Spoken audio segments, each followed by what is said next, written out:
안녕하세요. 수동만입니다.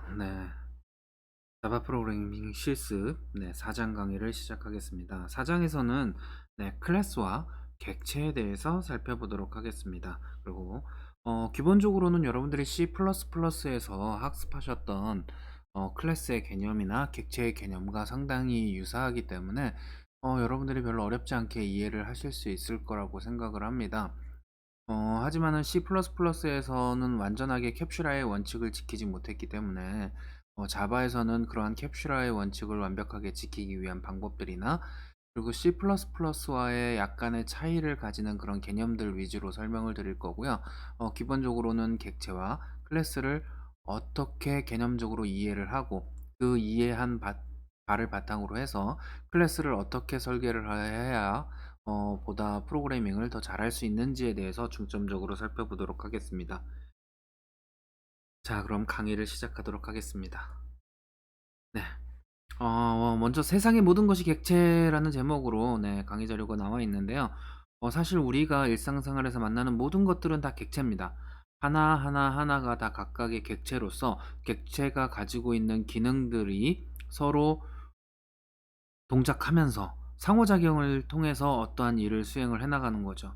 TV 같은 경우에는 전원을 켜고 채널을 올리고 내리고 볼륨을 올리고 내리고 하는 인터페이스를 통해서 그 안에서는 어떻게 동작하는지는 우리는 관심이 없고 그걸 통해서 해당하는 채널이 나오고 볼륨이 조절되기만 하면 되는 거죠.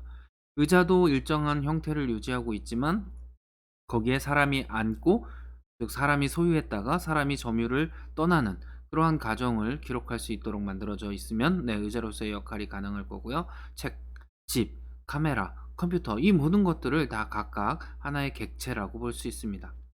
그래서 실세계에서의 이러한 객체의 특징은 객체마다 아주 고유한 특성이라고 하는 스테이트 혹은 스테이터스라고 부르는데 이러한 고유한 특성과 behavior라고 부르는 행동을 가집니다. 그래서 이 특성과 behavior, 스테이터스와 behavior 이 두 가지를 가지고 우리가 실제로 클래스를 만들 때에는 이 두 가지 속성을 이용을 합니다.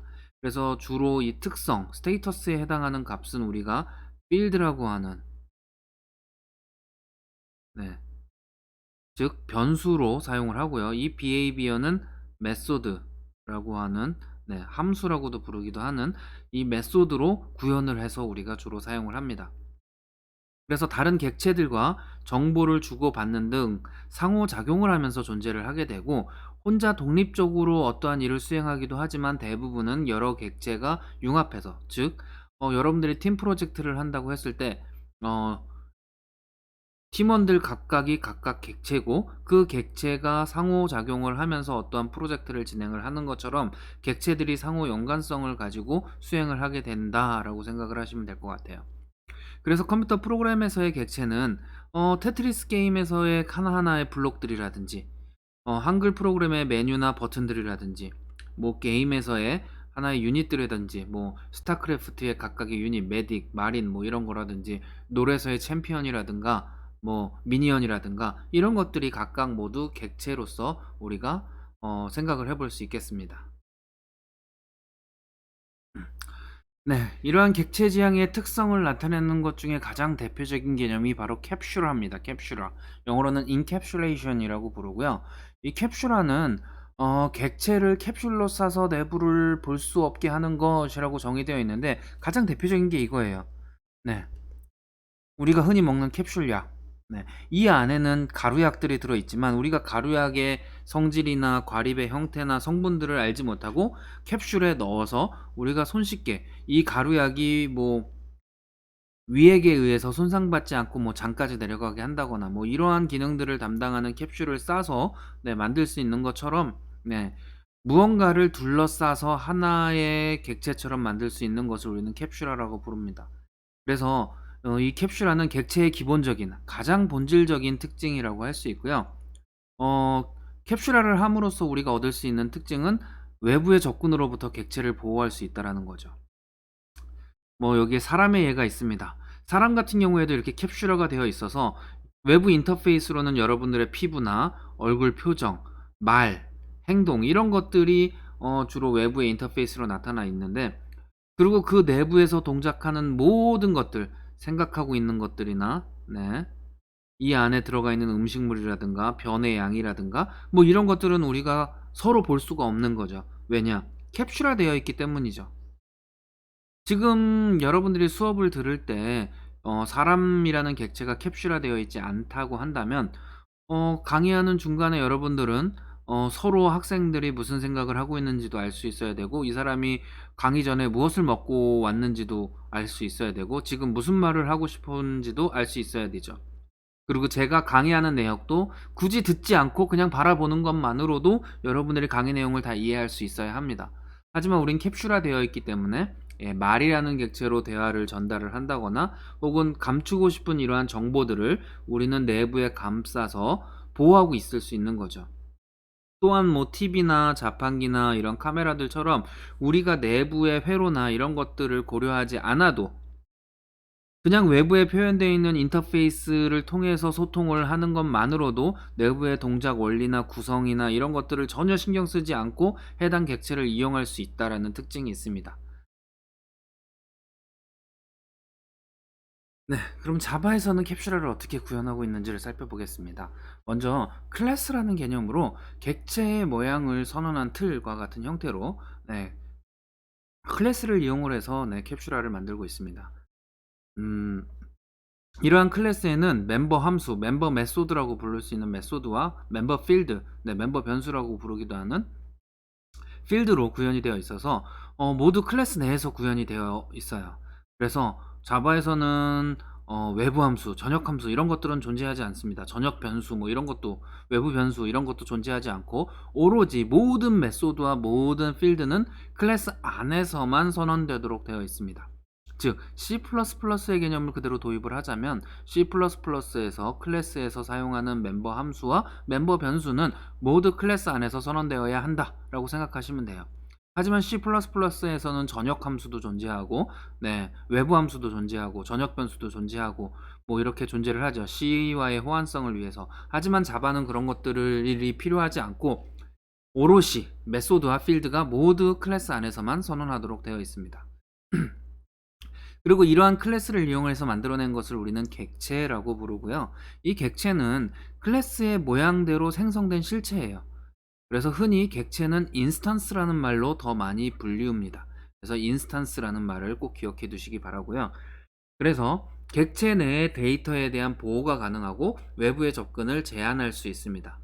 객체 외부에서는 이 해당 클래스 객체의 멤버들 중에 비공개되어 있는 메소드나 필드들에 직접을 접근할 수 없도록 설계되어 있고요. 외부에서는 오로지 외부에 공개된 메소드들을 통해서만 비공개 멤버에 접근을 하도록 만들어져 있습니다.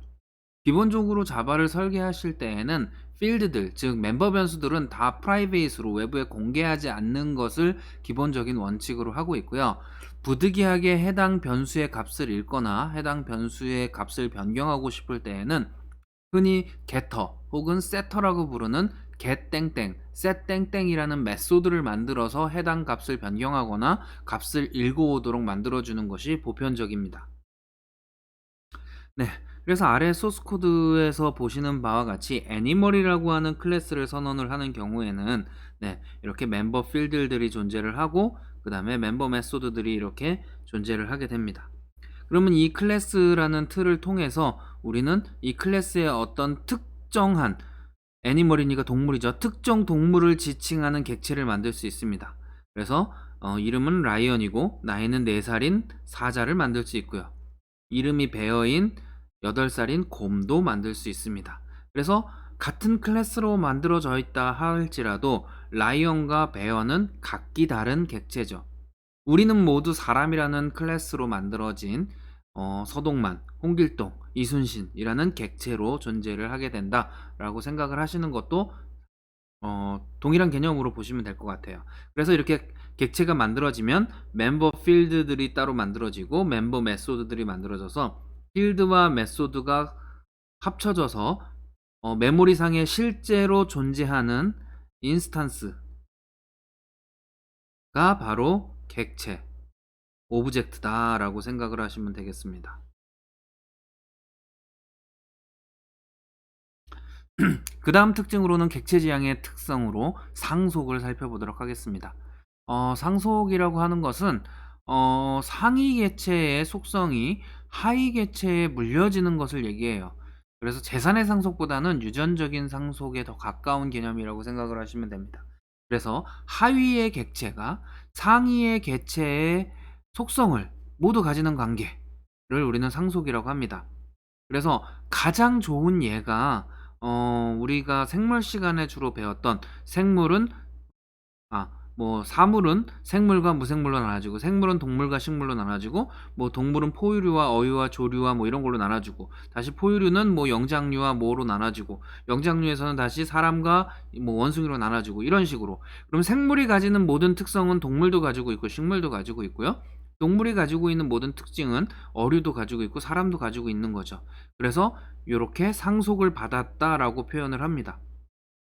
그래서 실세계에서의 상속 사례는 대표적으로 유전적 상속 관계라고 볼 수 있고요. 그래서 나무는 식물의 속성과 생물의 속성을 모두 가지고 있는, 그래서 나무는 식물이고 나무는 생물이다라고 할 수 있는 거죠. 우리가 사람 보고 동물이라고 해도 틀린 명제는 아니죠. 기분은 나쁠 뿐이지만. 왜냐? 우리는 동물의 특징을 모두 가지고 있기 때문이죠. 그래서 사람은 생물의 속성은 가지지만 식물의 속성은 가지지 않습니다. 왜냐? 사람은 동물과 생물을 상속받았는데 식물과는 연관관계가 없죠. 그렇기 때문에 사람은 식물이다 할 수 없죠. 사람은 생물이라고 할 수도 있고 동물이라고 할 수도 있고, 요거와 유사한 사례로 여러분들이 인터넷에 오픈마켓에 들어가면 카테고리라는 것을 보시죠. 식품의 특징을 상속받은 과일에, 상속받은 열대 과일에, 상속받은 뭐 파인애플, 이런 식으로. 열대 과일에는 바나나도 있을 수 있고 망고도 있을 수 있고 뭐 파파야, 두리안 이런 것도 있을 수 있겠죠. 이런 것들이 다 상속의 개념이다. 뭐 옷을 사고 싶다 그러면 의류, 남성 의류, 여성 의류, 하의, 상의, 진, 슬랙스, 뭐 면바지, 반바지, 뭐 이런 식으로 나누어 볼 수 있는 거잖아요. 근데 청바지, 진은 바지의 속성을 다 상속받은 거고, 얘도 남성 의류의 속성을 다 받은 거고, 남성 의류도 의류의 속성을 다 모두 받은 거죠. 다시 의 의류는 상품의 속성을 받았겠죠. 가격이 존재하고 이름이 존재하고 뭐 이런 식으로. 그래서 이런 것들이 상속의 특징이다라고 생각을 하시면 여러분들이 상속의 개념을 좀 이해하시는데 도움이 될 것 같습니다.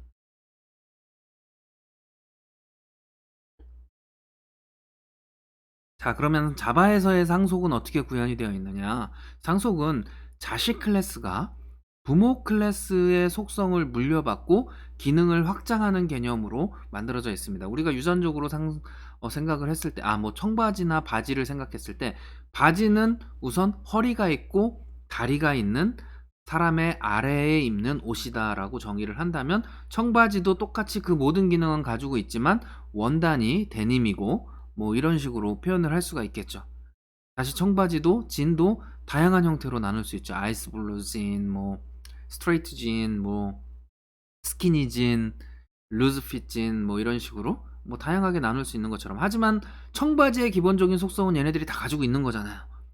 이런 식으로 생각을 하시면 됩니다. 부가적인 어떤 정보를 통해서 얘네들을 세분화할 수 있을 때 우리는 상속을 받아서 표현을 할 수 있다라고 생각을 하시면 됩니다. 그래서 우리는 흔히 자바에서의 부모 클래스는 슈퍼 클래스라고 주로 부르고요. 하위 클래스는 서브 클래스라고 부릅니다. 혹은 페런트 클래스, 차일드 클래스라고도 하고요. 이런 식으로 여러분들이 다양한 용어를 그대로 쓰시면 돼요.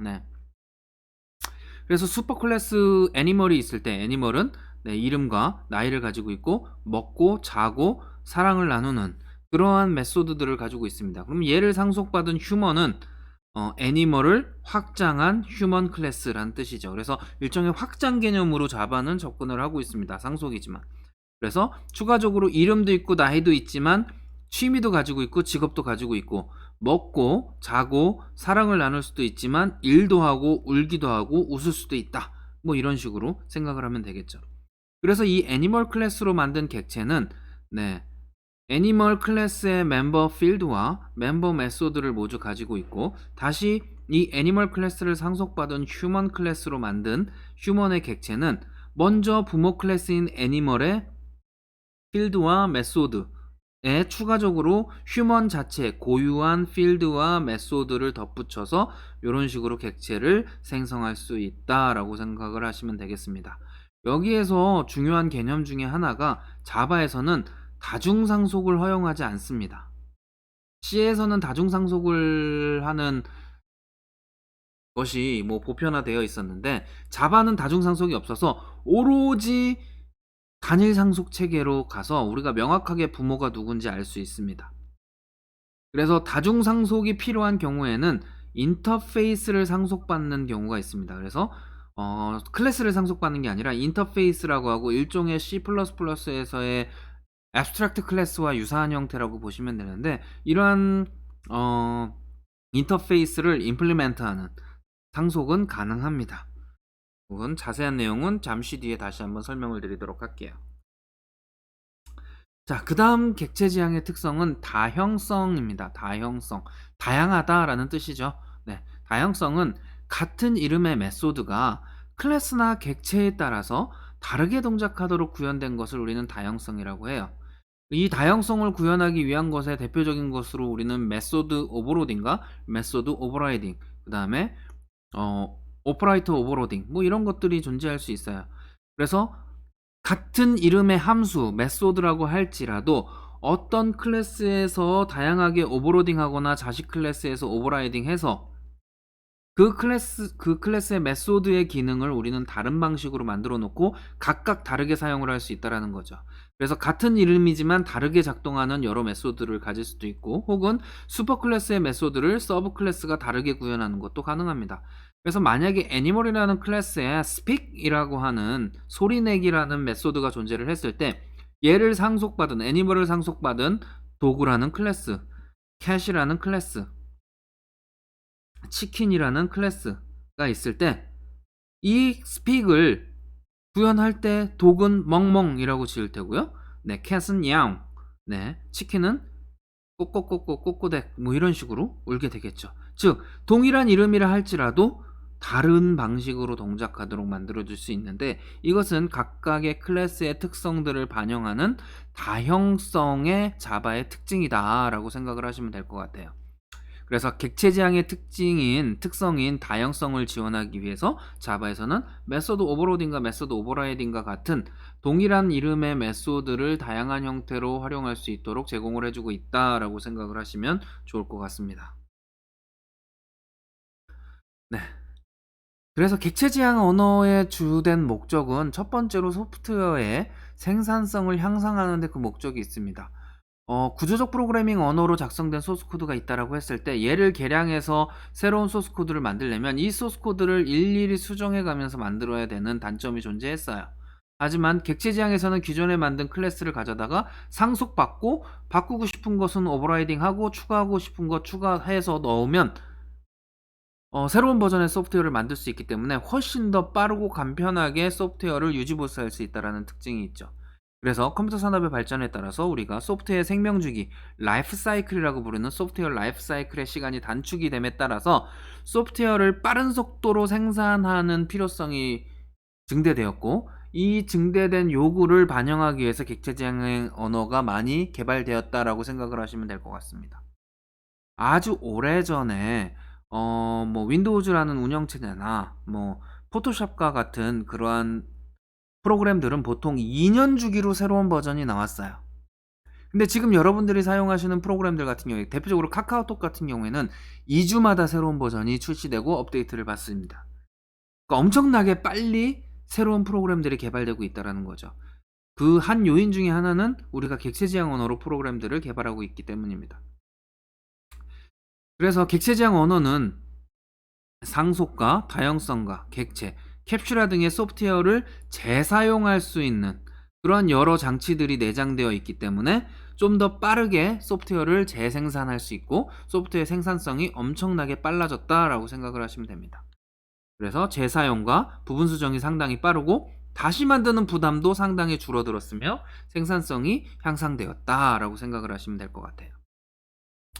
그 다음에 객체 지향의 또 다른 주된 목적 중에 하나는 실세계를 프로그램에서 그대로 모델링해서 사용할 수 있다라는 거죠. 그러니까 예를 들어서 컴퓨터 게임 중에 뭐 둘이 싸우는 게임이 있다라고 칩시다.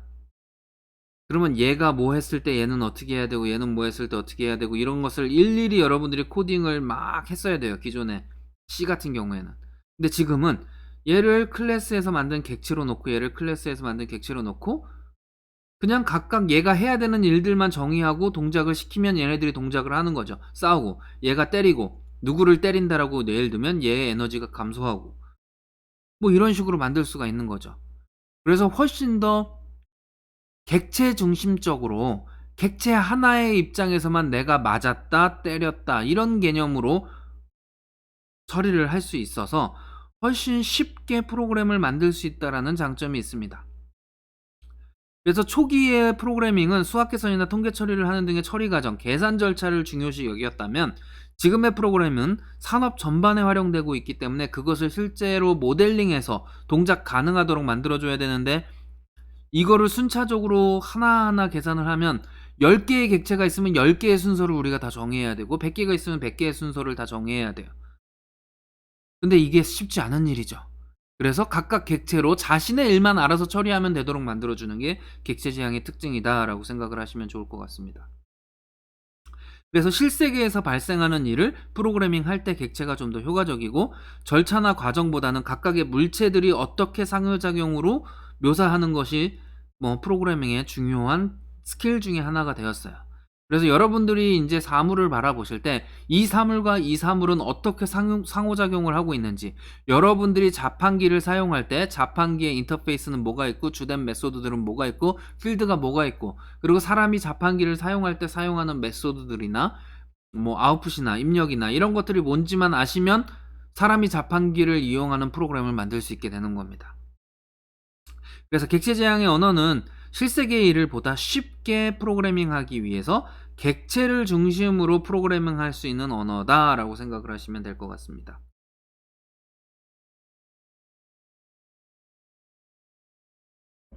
네. 그러면 이제 절차 지향 프로그래밍과 객체 지향 프로그래밍의 차이에 대해서 살펴보도록 할게요. 절차 지향 프로그래밍은 작업의 순서를 표현하고 있어요. 그래서 작업을 함수로 작성한, 그리고 함수들의 집합으로, 즉 이런 식으로 순서도에 의해서 이런 식으로 만들어지는 게 절차 지향이라면, 객체 지향 프로그래밍은 객체들의 상호작용으로 돈통이라는 객체, 커피통 객체, 물통 객체, 프린통 객체, 컵통 객체, 디스플레이 객체, 버튼 1 객체, 버튼 2 객체, 버튼 3 객체, 자판기 엔진 객체 이렇게 되어 있으면, 네, 돈통이 갑자기 돈이 들어왔어요. 나 돈 들어왔어. 그래? 나 눌렸어. 다시 얘기하겠습니다. 돈통에 돈 들어왔어. 그래? 야, 돈 얼마 들어왔대. 찍어줘. 나 눌렸어. 그래? 너는 뭐냐? 커피네? 알았어. 커피, 물통, 프림, 컵통. 야, 컵 너 하나 주고 니네들 둘로 줘. 그리고 커피 나왔다고 알려줘. 뭐 이런 식으로 작성을 할 수 있는 거죠. 그러면 돈통은 어떻게 짜요? 돈이 들어왔다. 나 들어왔어라고 알려주는 자판기 엔진. 잔돈 거실러줘라고 하면 돈을 내뱉는 기능. 요것만 만들면 끝나는 거잖아요. 커피통은 요구했으면 커피 2스푼만 넣어주는 기능만 있으면 됩니다. 죄송합니다. 물통은 150ml 뜨거운 물을 넣어줘. 요것만 구현하면 되는 거예요. 이런 식으로 구현을 하는 게 바로 객체 지향의 특징이다라고 생각을 하시면 되겠습니다. 여러분들이 코딩을 해보실 때 복잡한 프로그래밍을 하나로 짜는 것보다 간단한 프로그램을 여러 개 짜는 게 훨씬 쉽죠. 아무래도. 네, 이런 거 같은 경우에는 뭐 소스코드가 10줄도 안 될 것 같잖아요. 네. 그럼 10줄짜리 5개 만드는 게 50줄짜리 짜는 것보다는 훨씬 더 쉽지 않을까요? 네, 그런 개념으로 생각을 하셔도 객체 지향의 개념을 이해하시는 데 도움이 될 겁니다. 자, 그러면 클래스와 객체는 자바에서 어떻게 만들어져 있는지 살펴보겠습니다. 클래스는 앞서서 말씀드렸다시피 객체를 만들어내기 위한 설계도나 혹은 틀이라고 얘기를 했습니다. 그리고 객체의 속성인 스테이터스를 필드로, 행동인 behavior를 method로 만들어서 정의되어 있다라고 설명을 드렸어요. 그래서 객체는 이러한 클래스의 모양대로 찍어낸 실제 존재하는 실체, 인스턴스라고 얘기를 했습니다. 그래서 오브젝트와 인스타는 99.9% 같은 얘기입니다. 그 두 개의 의미가 다른 경우도 존재하기 때문에 완벽하게 같지는 않지만 우리가 프로그램상에서 객체를 생성하면 그 순간 인스턴스랑 같은 의미가 돼요. 즉 실제로 존재하는 것들을 우리는 인스턴스라고 하고 실제로 존재하지 않는 객체는 그냥 객체라고 부를 수 있는 겁니다. 그래서 그 정도의 미묘한 차이만 있고 나머지는 객체와 인스턴스를 혼용해서 많이 사용을 합니다. 그래서 점차 코딩을 하시다 보면 그 개념은 여러분들 머릿속에 자리 잡을 거라고 생각을 합니다. 그래서 저도 수업 중에 인스턴스라는 개념과 객체라는 개념을 혼용해서 사용을 할 예정입니다. 그래서 프로그램 실행 중에 생성되는 인스턴스, 메모리 공간을 갖게 되는 구체적인 인스턴스, 뭐 이렇게 생각을 하시면 돼요. 그래서 메모리에 실제로 객체가 존재를 하기 때문에 우리는 얘는 실제해 라는 의미로 인스턴스라고 이 얘기를 합니다. 그래서 클래스는 이번에 새로 나온 소나타 자동차, 그러면 객체는 100번째 출고된 소나타 자동차, 어제 내가 빌렸던 소나타 자동차, 뭐 이런 식으로 뭐 클래스 G80 그러면 1호 G80, 2호 G80 뭐 이런 식으로 하는 게 객체가 되겠죠. 사람이 클래스라면 나, 너, 윗집 사람, 아랫집 사람, 뭐 이거는 좀 불명확하지만 윗집에 나이 어린 사람 뭐 이런 식으로 정의를 할 수도 있겠죠. 아빠, 엄마 뭐 이런 것도 다 객체라고 볼 수 있습니다. 클래스가 붕어빵 트리라면 구워낸 붕어빵들은 객체죠. 슈크림 붕어빵도 객체고 참치 붕어빵, 참치를 넣은 붕어빵이 있을까요? 뭐 모르겠지만 뭐 참치 붕어빵, 망고 붕어빵, 뭐 슈크림 붕어빵, 단팥 붕어빵 뭐 다양하게 만들 수 있겠죠. 이런 것들은 다 객체라고 볼 수 있겠습니다.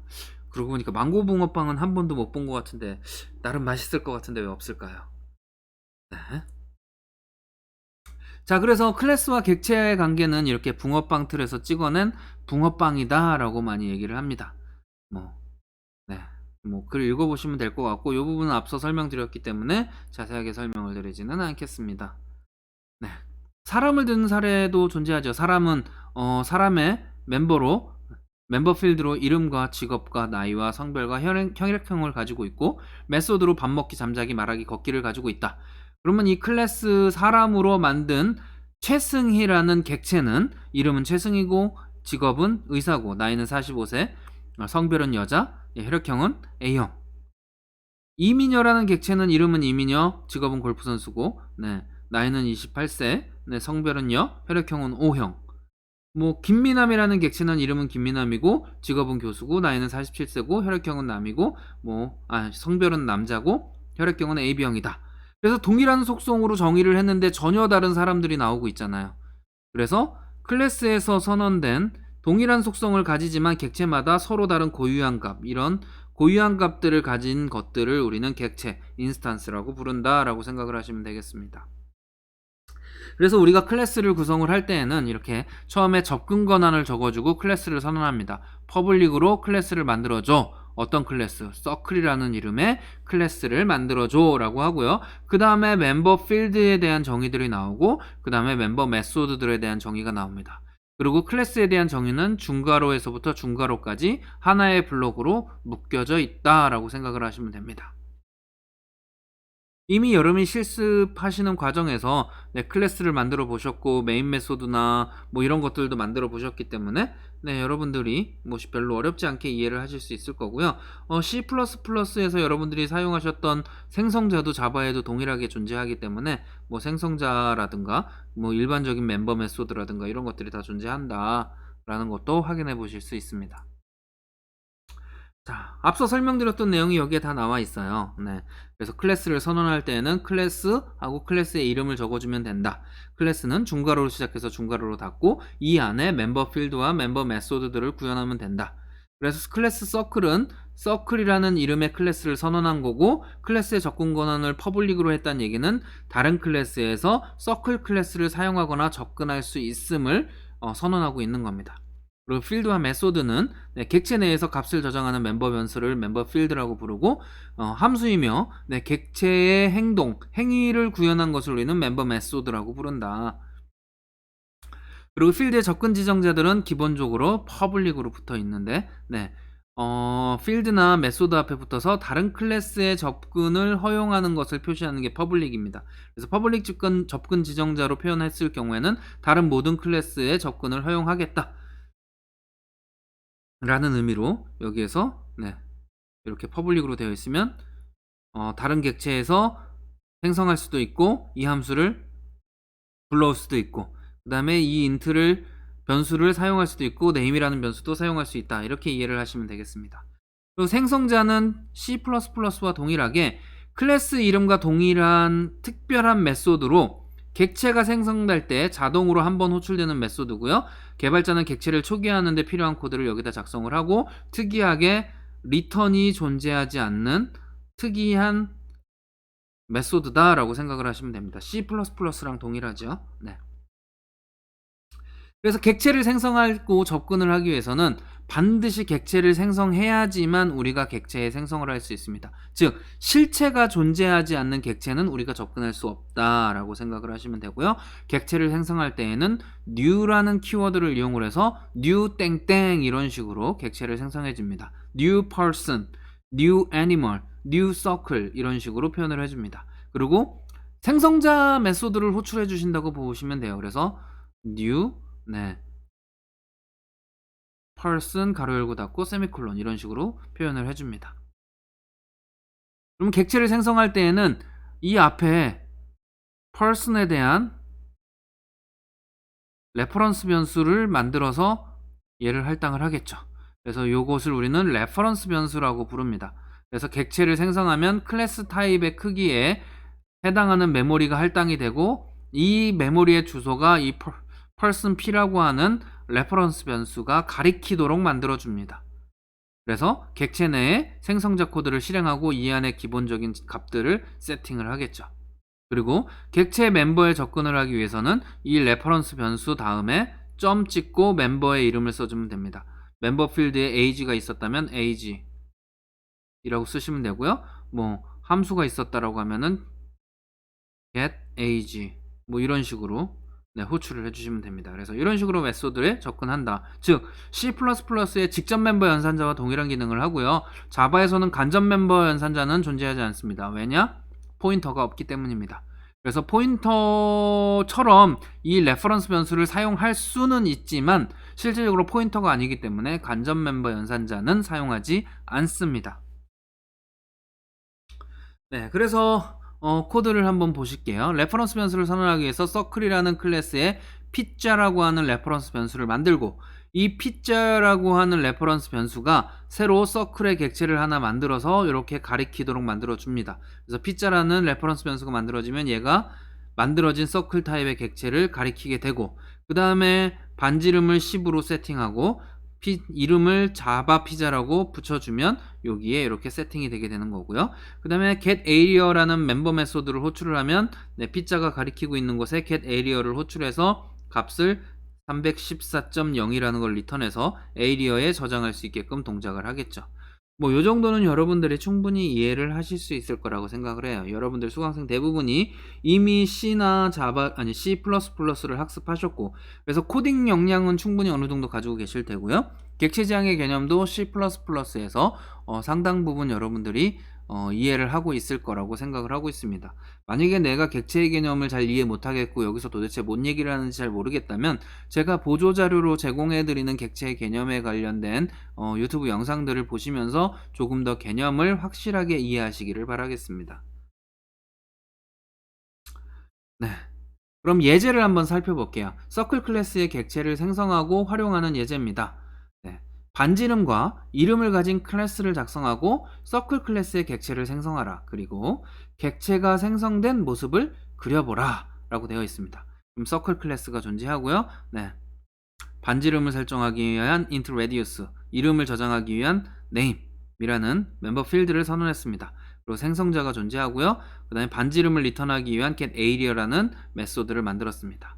그리고 실행을 위한 메인 메소드를 만들어서 서클의 피자라는 레퍼런스 변수를 선언하고 이 레퍼런스 변수에 새로운 서클 하나 객체를 생성해서 가리키도록 만들어줬습니다.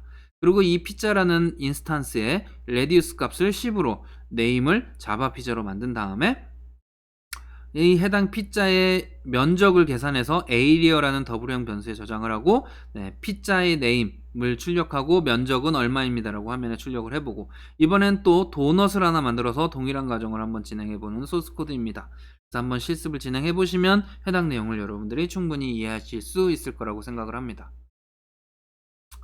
네, 이제 두 번째 예제입니다. 렉탱글 클래스예요. 이번엔 사각형을 한번 만들어 보는데요. 너비와 높이를 입력받아서 사각형의 합을 구하는 프로그램을 작성하라 라고 되어 있습니다. 너비, width와 높이, heights 필드를 만들고 그 다음에 면적을 계산할 수 있는 getArea 메소드를 가진 렉탱글 클래스를 만들면 되는데 비슷하죠.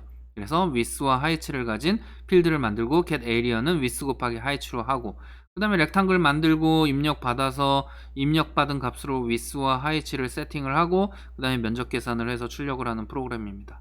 여러분들이 쉽게 해당 프로그램을 이해하실 수 있을 거라고 생각을 합니다. 자, 그럼 생성자의 개념에 대해서 살펴보도록 하겠습니다. 생성자라고 하는 것은 클래스를 이용을 해서 객체를 인스탄스로 생성을 하고자 할 때 초기화를 위해서 실행되는 메소드입니다. 그래서 저는 이 교재 이 예시가 정말 마음에 들지 않습니다. 그렇긴 하지만 뭐 교재에 이렇게 설명을 하고 있으니까 기본 객체가 이렇게 있으면 생성자를 통해서 메이크업을 해서 초기화된 객체가 이렇게 나온다라고 되어 있는데 적절한 예라고도 생각하지 않으니까 그냥 뭐 웃어 넘기시길 바라고요. 제 개인적인 성향과도 전혀 상관이 없는 예제입니다. 자, 그러면은 두 개의 생성자를 가진 서클 클래스를 한번 예제로 살펴보면서 생성자가 어떤 건지 한번 알아보도록 하겠습니다. 서클이라는 클래스는 퍼블릭 클래스고요. 멤버 필드로 radius랑 string name 두 개를 가지고 있습니다. 그리고 생성자 두 개가 존재를 합니다. 그래서 퍼블릭 서클 해서 매개 변수가 없는 생성자가 존재하고요. 얘는 radius는 1, name은 아무것도 없는 값으로 초기화를 해주고요. 만약에 인자로 정수 하나와 문자열 하나, 스트링이 들어온다면 radius는 r, name은 n 이렇게 넘겨주는 형태로 생성자를 만들어줄 수 있다. 그래서 이 두 개의 생성자가 만들어졌으면 얘는 오버로딩에 속하고 생성자가 호출됐을 때 초기값이 지정돼서 넘어오면 아래의 생성자가 호출이 되고 아무 인자도 없이 생성자가 호출이 된다면 위의 생성자가 실행이 되는 구조를 가지게 되겠죠. 그 다음에 멤버 메소드로 public double get area라는 메소드를 가지고 있어서 3.14 곱하기 radius 곱하기 radius에서 2파이 r의 제곱을 계산해서 알려주는 그런 메소드가 만들어져 있습니다. 그럼 메인 메소드에서 실행을 하기 위해서 서클에 반지름이 10이고 이름이 자바 피자인 서클 객체를 하나 만들어서 레퍼런스 변수 피자가 가리키도록 만들어주면 얘는 이 서클이 만들어질 때 여기가 호출이 돼서 레디우스의 값과 네임의 값이 세팅이 돼서 피자에 할당이 된다 이렇게 생각하시면 되고요. 아무것도 없이 하면 1의 이름이 없는 형태로 얘가 호출이 돼서 실행이 된다 라고 생각을 하시면 될 것 같아요.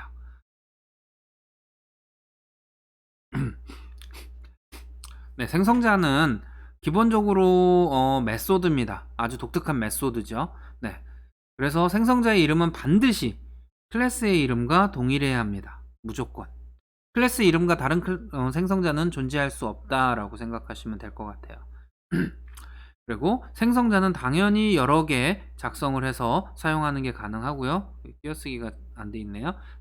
우리는 여러 개 만드는 같은 이름의 메소드를 여러 개 만드는 것을 오버로딩이라고 부른다라고 기억하시면 되겠습니다. 그래서 생성자는 new라고 하는 키워드를 통해서 객체를 생성을 하고요. 객체당 단 한 번만 호출할 수 있다라는 것. 객체가 생성되는 시점에만 호출된다라는 거죠.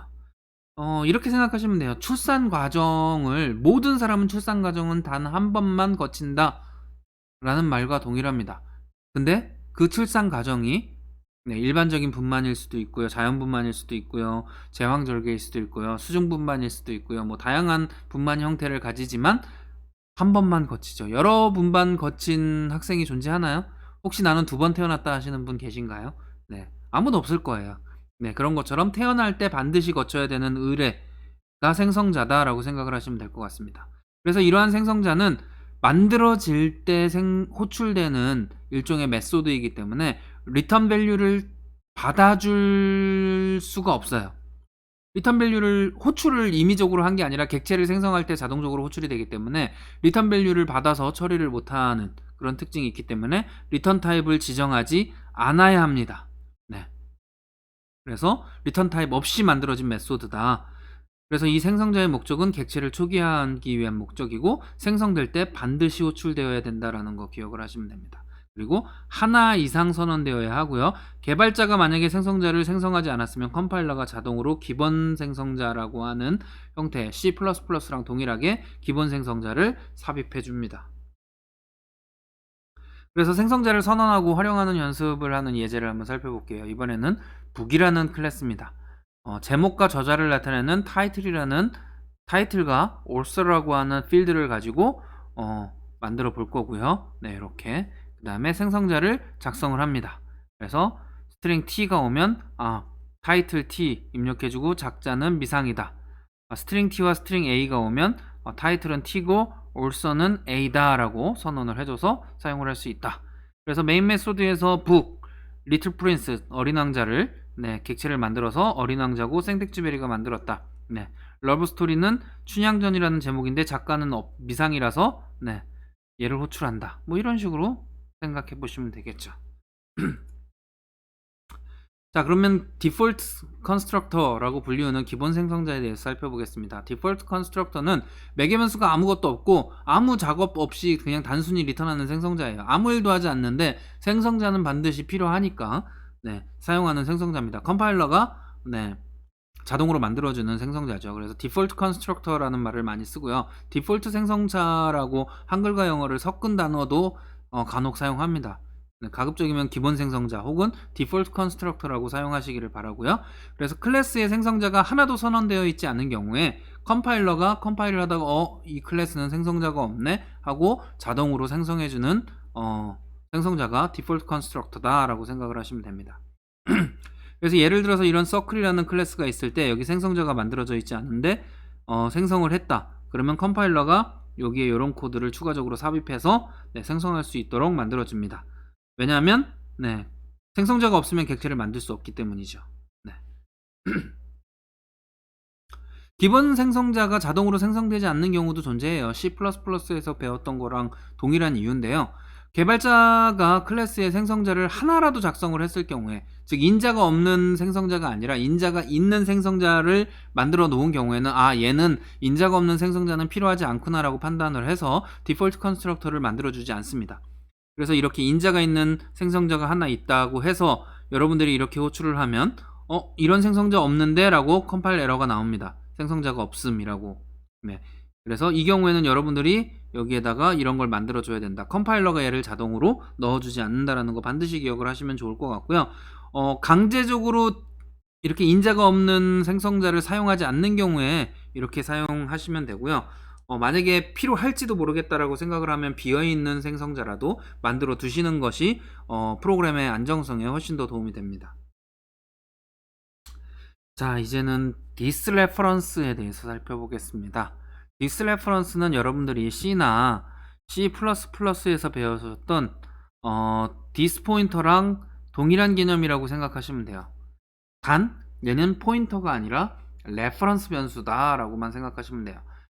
C나 C++는 포인터라는 개념이 있기 때문에 주소로 접근을 하고 공유할 수 있도록 만들어져 있지만 C++에서의 이렇게 붙여서 쓰는 변수 기억나시나요? 레퍼런스 변수. 그것처럼 자바에서는 객체나 배열 같은 것들을 생성을 할 때 레퍼런스 변수로 만듭니다. 이 기호가 없어도 자동으로 레퍼런스 변수로 만들어지는데 그거와 유사한 형태로 포인터 대신에 이 레퍼런스를 주로 사용을 합니다. 그래서 this라고 하는 레퍼런스를 사용을 해서 여러분들이 C나 C++에서 유용하게 사용하셨던 this 포인터와 똑같은 형태로 사용을 하실 수 있어요. 단 C나 C++에서의 this는 포인터였기 때문에 간접 멤버 연산자를 사용을 했다면 자바에서는 this는 레퍼런스이기 때문에 직접 멤버 연산자와 동일한 형태 이렇게 점을 이용을 해서 사용을 한다라고 기억을 하시면 됩니다. 그래서 얘는 객체 자기 자신에 대한 레퍼런스를 가지고 있는 애예요. 그래서 컴파일러에 의해서 자동으로 관리되고 개발자는 그냥 사용만 하면 됩니다. 컴파일 할 때 메소드에 이 this를 사용할 수 있게 레퍼런스 변수를 추가해서 자동으로 만들어준다. 그래서 this.member의 형태로 사용을 하시면 됩니다. 그래서 이런 식으로 만들어져 있다면 사실 좀 더 올바른 코드는 이렇게 this.reduce는 1이고 this.reduce는 reduce다 이렇게 표현을 해주시는 게 훨씬 더 명확하고 일반적인 소스 코드 방식이다 라고 생각을 하시면 됩니다. 그래서 인자값을 이렇게 다른 변수명으로 받는 것보다는 같은 변수명으로 받아서 this의 reduce가 reduce 그리고 이 용도가 정확히 이 값을 세팅하기 위한 용도라는 것을 명확하게 보여주는 코드를 조금 더 좋은 코드라고 이야기할 수 있습니다.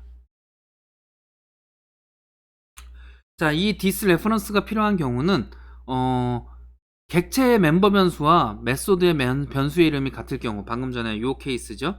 네, 요 케이스와 같이 같을 경우에 주로 this를 사용을 하고요. this 레퍼런스를. 혹은 다른 메소드 호출할 때 내 자신에 대한 레퍼런스를 전달해 줘야 될 때도 this 레퍼런스를 사용을 합니다. 그리고 혹은 메소드가 자기 자신을 리턴해 줘야 될 때, 객체 자체를 리턴해 줘야 할 때도 이 this 레퍼런스를 이용을 해서 this를 리턴을 해주는 형태로 많이 사용을 합니다. 자, 그러면 객체 속에서 this가 실제로 어떻게 사용되는지를 한번 살펴볼게요. 이렇게 메소드의 멤버 필드와 메소드 내의 변수와 클래스의 멤버 필드가 이름이 같을 때 this.reduce라고 써서 이 지역 변수가 이 reduce가 다른 것임을 명확하게 사용을 하는 이런 형태로 쓰는 것을 우리는 this reference의 사용 방법이다 라고 생각을 하시면 되겠습니다. 그리고 생성자를 호출을 할 때 다른 생성자가 여러 개 이렇게 만들어져 있는데 이 생성자를 호출했는데 이 생성자를 추가적으로 호출해야 될 필요성이 있을 때에는 this 생성자를 호출을 해줄 수 있습니다. 이렇게 쓰시면 내 자기 자신에 대한 생성자를 호출하라는 뜻이구나 라고 이해를 하시면 됩니다. 여기에 이제 인자들을 넣어주면 거기에 맞는 생성자를 호출할 수 있습니다. 그래서 클래스 내에서 생성자에서 다른 생성자를 호출하고자 할 때 사용을 하고요. 얘는 생성자 안에서만 사용 가능한 애예요. 왜냐하면 생성자는 한 번만 실행되기 때문에 일반 메소드에서 생성자를 호출하면 안 되겠죠. 그래서 생성자가 실행되는 도중에 다른 생성자의 도움이 필요할 때 주로 사용을 한다. 그리고 반드시 생성자가 어떤 생성자가 있을 때 이렇게 있을 때 제일 앞에 존재를 해야 됩니다. 이런 식으로 사용을 하겠죠. 그래서 제일 첫 라인에 반드시 위치해야 된다라는 거, 요거 중요하니까 반드시 기억을 하시기 바랍니다. 자, 그래서 this를 사용했을 때 이렇게 두 번째 라인에 있으면 첫 줄에 없기 때문에 얘는 에러가 난다. 신텍스 에러가. 그래서 이렇게 사용하면 안 된다라는 예를 보여주고 있습니다. 자, 이번에는 this로 다른 생성자를 호출하는 방법을 한번 예제로 살펴볼게요. 북이라는 클래스가 있고요. 멤버 필드로 title과 also가 있습니다. 멤버 메소드로 show라는 메소드가 있고 생성자로 북이 있는데 얘는 다시 this에 아무것도 없는 문자열 2개를 넘겨주도록 호출하고 있습니다. 그리고 또 다른 생성자는 타이틀만 받아서 타이틀과 작자 미상으로 또 다음 생성자를 호출하도록 되어 있고요. 이 생성자는 문자열 2개를 받아서 하나는 타이틀, 하나는 also에 대입시켜주는 역할을 합니다. 그래서 아무것도 없는 게 들어오면 여기로 갔다가 아무것도 없이 얘를 호출해서 처리를 하고요. 얘 같은 경우는 여기로 가서 춘향전과 작자미상이라는 값을 넘겨줘서 여기에서 세팅을 하도록 이렇게 만들어준다 라고 생각을 하시면 됩니다. 그리고 항상 첫 줄에 이렇게 나온다는 거 기억을 하시기 바랍니다. 자, 다음은 객체의 치안입니다. 어떤 객체의 레퍼런스 변수 A가 있는데 이것을 B라는 레퍼런스 변수에다가 치환을 하고 싶다. 이렇게 대입 연산자를 쓰고 싶다라는 게 우리는 객체의 치환이라고 합니다. 이때 객체의 치환은 객체 자체가 복사되는 것이 아니라, 즉 이렇게 메모리에 이렇게 있으면 이 메모리가 또 복사돼서 이렇게 존재하는 게 아니라 이 레퍼런스를 여기다 복사한다는 의미는 이 레퍼런스 변수가 얘를 가리키게 만들어주는 또 다른 레퍼런스 변수를 만든다라고 개념을 이해하시면 됩니다. 이 예제를 보시면 서클이라는 클래스가 있고 멤버 필드로는 레디우스, 그리고 생성자로 서클, 그 다음에 멤버 메소드로 set과 set이 있습니다. 그리고 메인 메소드에서 서클 ob1으로 1이라는 반지름을 대입한 서클을 객체를 만들어서 레퍼런스 변수 ob1에 할당을 했고요. 레퍼런스 변수 ob2는 반지름이 2인 서클 객체를 가리키도록 되어 있습니다. 그리고 레퍼런스 변수만 s라고 하나 선언을 했습니다. 그리고 s는 ob2라고 선언하는 즉시 s 레퍼런스 변수가 이 객체를 이렇게 가리키게 되고요. ob1 레퍼런스 변수에 ob2 레퍼런스 변수를 대입하면 얘가 이렇게 가리키던 게 사라지고 여기를 이렇게 가리키게 됩니다.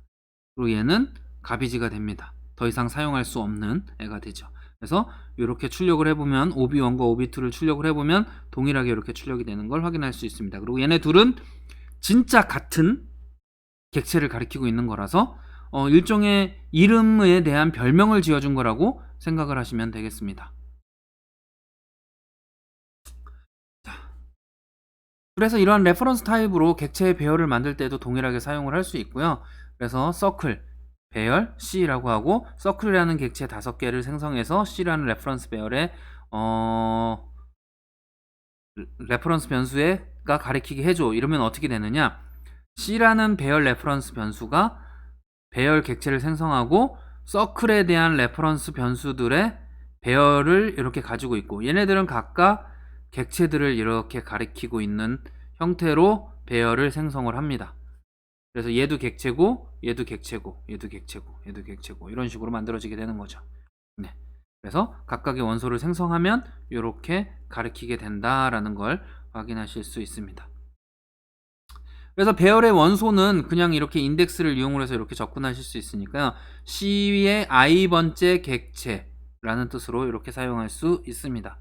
그래서 기존의 객체 사용 방법, 배열 사용 방법이랑 동일하기 때문에 여러분들 뭐 쉽게 이해하실 수 있을 거라고 생각을 합니다.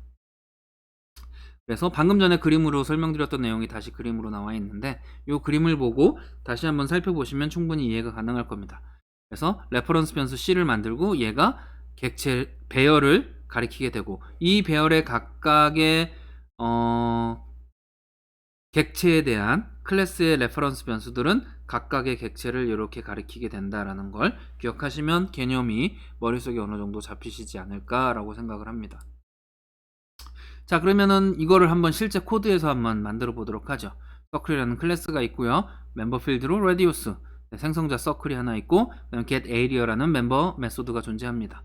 자, 그러면 서클 array라는 클래스를 만들고 메인 메소드를 만들었어요.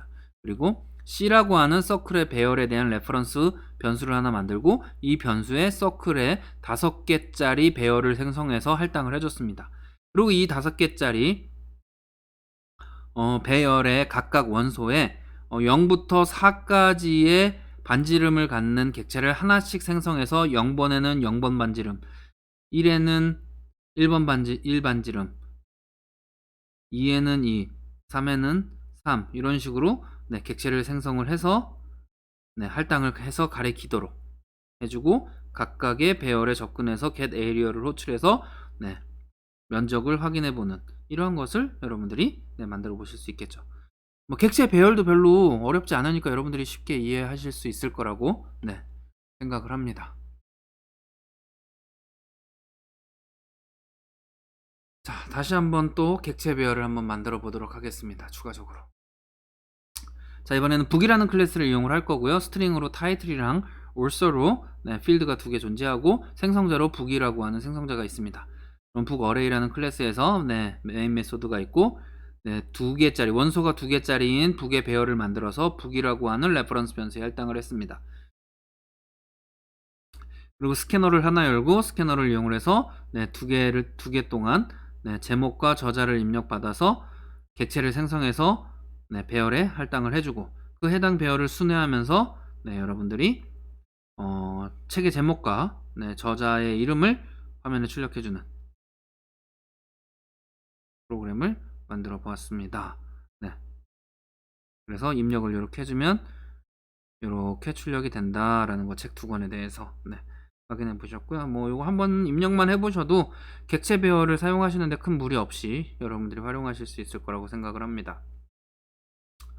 자, 이번에는 메소드 형식입니다. 메소드. 네.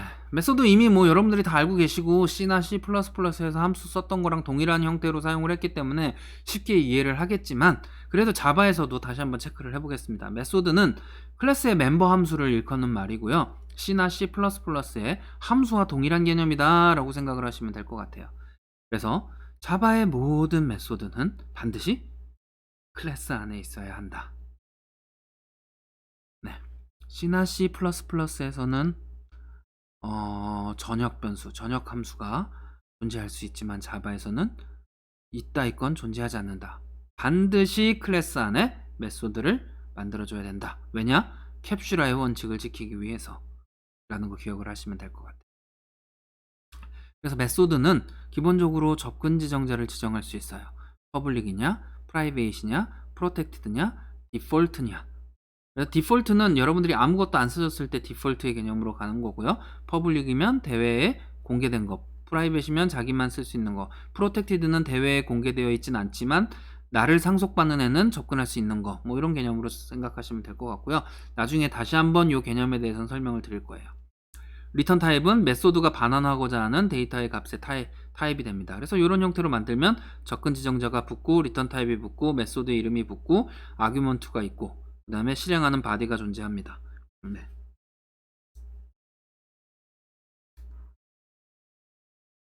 네, 자바에서는 자바 메소드의 인자 전달 방식은 두 가지밖에 없어요. C++에서는 call by value, call by reference, call by address 세 가지가 존재했지만 자바에서는 call by value와 call by reference만 존재합니다. 그래서 값이 복사돼서 전달되는 call by value, 그 다음에 reference가 전달되는 call by reference 두 가지가 존재를 하고요. 얘는 값이 공유되지 않고 얘는 값이 공유된다라는 것만 기억하시면 될 것 같습니다. 뭐 이 두 개의 차이점은 여러분들이 충분히 C나 C++를 통해서 학습을 하셨을 거라고 예상하고 있습니다. 네. 만약에 기억이 안 나시는 분들은 예전의 개념을 다시 한번 살펴보시면 될 것 같아요. 간단하게 얘기하면은 얘는 서로 값이 공유되지 않고, 네, 호출된 메소드에서 값을 변경해도 호출한 측에서 값은 변경되지 않는다. 하지만 레퍼런스로 전달한 경우에는 메소드에서 값을 변경하면 호출한 측에서도 값이 변경된 그 레퍼런스를 사용할 수 있다라는 게 가장 큰 차이입니다. 네, 그래서 call by value의 경우, 네, 바이트, 인트, 더블 등의 프리미티브 타입, 기본 타입인 프리미티브 타입을 사용할 때에는 call by value로 동작을 합니다. 그래서 인트를 쓰거나 이럴 때. 그래서 값이 복사돼서 여기서 값이 변경이 돼도 얘는 아무런 영향을 미치지 않는 게 call by value고요. 네, call by reference로 되는 경우에는, 네, 이 P자가 가리키고 있는 어떠한 객체를 이 서클이 가리키게 되는 거죠. 이 서클의 M이라는 레퍼런스 변수가. 그래서 여기에 값을 변경하면 얘가 변경이 되니까 이 P자도 변경이 되어 있겠죠. 그래서 레퍼런스가 복사되기 때문에 이렇게 가리키게 되고 얘가 값을 바꾸면 얘가 실제 값이 바뀌었기 때문에 얘가 가리키는 얘를 출력해도 값이 바뀌게 된다라고 기억을 하시면 될 것 같습니다. 네. 배열도 콜 바이 레퍼런스랑 똑같죠. 어차피 레퍼런스라 그랬으니까요. 그래서 똑같이 이렇게 가리키게 된다.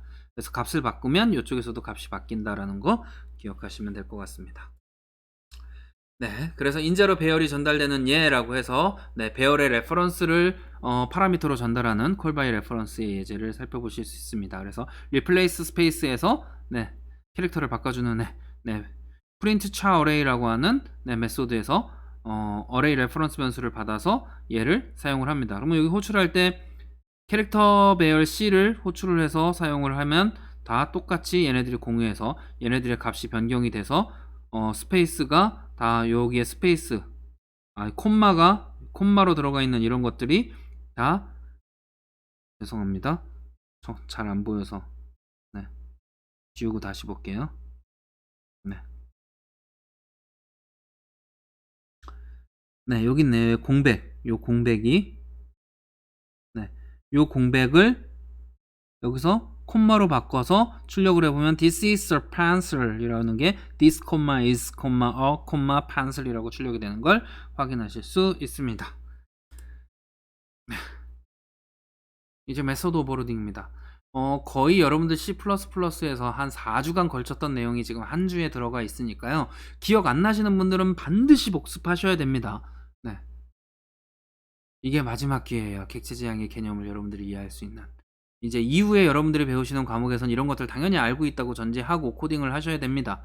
그래서 여기에서 다시 한번 개념 정립을 하셔야 되고, 제가 보충 자료로 제공해 드리는 것들 기억 안 나시는 분들은 반드시 그거 보고 학습을 진행을 하시기를 바라겠습니다.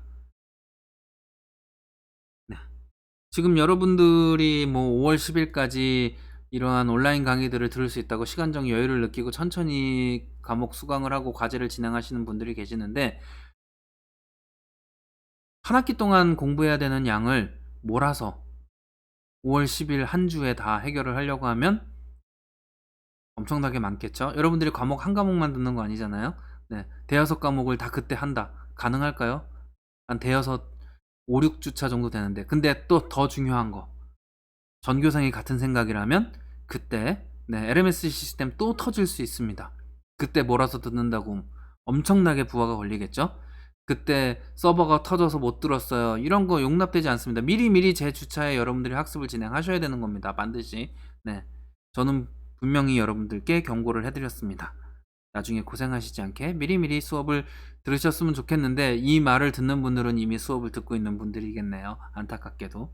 네, 아무튼 다음 메소드 오버로딩에 대해서 살펴보겠습니다. 자, 메소드 오버로딩은 이름이 같은 메소드를 다시 작성하는 걸 메소드 오버로딩이라고 해요. 그래서 매개 변수의 개수나 타입이 서로 달라야 하고 이름만 같은 메소드들을 우리는 메소드 오버로딩이다 라고 얘기를 합니다. 그래서 리턴 타입은 오버로딩과 상관없어서 마음대로 바뀌어도 돼요. 그래서 리턴 타입만 다른 메소드를 만들었다고 해서 오버로딩이 성립되지 않습니다. 이 경우에는 에러가 나요. 네. 그래서 이런 식으로 getSum이라는 메소드에 대해서 int 2개를 받거나 int 3개를 받는 메소드를 만들어서 오버로딩을 만들 수는 있지만, getSum이라는 메소드의 리턴 타입을 int를 더블로 바꿨다고 해서 이게 오버로딩이 성공하지 않습니다. 실패하고 컴파일 에러가 난다는 거 기억을 하시면 되겠습니다. 네. 그럼 오버로딩된 메소드를 호출할 때는 어떻게 되느냐? 컴파일러가 2개네, 정수 2개네, 그럼 정수 2개이네, 얘네, 얘 호출하고, 3개네, 얘 호출하고, 실수 2개네, 얘를 호출하는 방식으로 컴파일러가 자동으로 연결을 해주니까 여러분들은 걱정하실 필요 없이 그냥 호출만 하시면 됩니다. 알아서 다 컴파일러가 해결을 해주니까요. 그게 메소드 오버로딩의 최대 강점이죠. 코딩할 때 유사한 기능의 메소드들을 같은 이름으로 만들어 놓고, 캐릭터가 됐던 더블이 됐던 인트가 됐던 그냥 같은 이름의 메소드를 쓰면 돼요. 위에 이름을 뭘로 했더라 이렇게 검색할 필요가 없는 거죠. 그래서 훨씬 더 빠르게 여러분들이 개발을 하실 수 있는 특징이 있습니다. 자, 이제 객체의 소멸에 대해서 살펴볼게요. 그리고 객체가 소멸하면 가비지 컬렉션이라는 애가 어떻게 이러한 가비지들을 회수해서 메모리 공간을 확보하는 것이냐에 대해서 살펴보겠습니다. 자, new라는 것에 의해서, new라는 키워드에 의해서 객체를 메모리에 할당받아서 생성을 하면 자바 버추얼 머신 상에서 가역 메모리를 잡았는데 이것을 다시 사용할 수 있게끔 돌려주는 행위를 우리는 객체의 소멸이라고 부릅니다. 그래서 객체의 생성과 소멸, 이렇게 생각을 하시면 돼요. 객체의 생성은 사람이 태어나는 과정이라면 객체의 소멸은 사람이 죽는 과정이다라고 생각을 하시면 될 것 같아요. 하지만 자바 응용 프로그램에서는 여러분들 프로그래머들이 객체를 소멸할 수 있는 명령어가 제공되지 않아요. C++에서는 new와 delete라는 명령어가 쌍으로 이렇게 제공됐지만 자바에서는 new만 사용하고 delete는 없습니다. 그럼 어떻게 소멸하지? 자바 버추얼 머신이 알아서 회수합니다. 얘 안 쓰네, 얘는 이제 다시 자원 반납할게, 이런 형태로 동작을 해요. 그래서 객체의 소멸은 자바 버추얼 머신의 고유한 역할이고요. 그래서 여러분들이 C나 C++에서 이 기능 때문에 상당히 골치가 아팠고 객체가 리턴이 안 돼서 메모리 릭이 발생한다거나 이런 것들 때문에 골치가 아팠는데, 자바는 이런 것들을 해결해 줬기 때문에 조금 더 편리하게, 쉽고 간단하게 여러분들이 코딩을 할 수 있다라는 장점이 있습니다. 네. 그러면 이때 이렇게 소멸을 해야 되지만 소멸해야 되는 대상을 우리가 이제 레퍼런스도 없고 더 이상 사용하지 않는 객체가 존재한다면 이 객체를 우리는 가비지라고 불러요. 가비지는 얘에 접근할 수 있는 레퍼런스가 하나도 없는 인스탄스를 의미를 합니다. 이 객체는 프로그램에서 쓰고 싶어도 못 써요. 레퍼런스 변수가 없으니까 얘에 접근할 수가 없거든요. 그러면 어차피 얘는 사용 불가능이구나라는 걸 판단을 해서 가비지로 체크가 됩니다. 그리고 누구도 사용할 수 없게 된 메모리를 우리는 가비지, 즉 쓰레기라고 부르고요. 그래서 이 가비지 컬렉션은 재활용하는 사람이다라고 생각을 하시면 돼요. 그래서 자바 버추얼 머신이 가비지 컬렉터가 자동으로 가비지를 수집하고 반환을 합니다. 그래서 가비지 컬렉터가 수행하는 기능이 가비지 컬렉션이고요.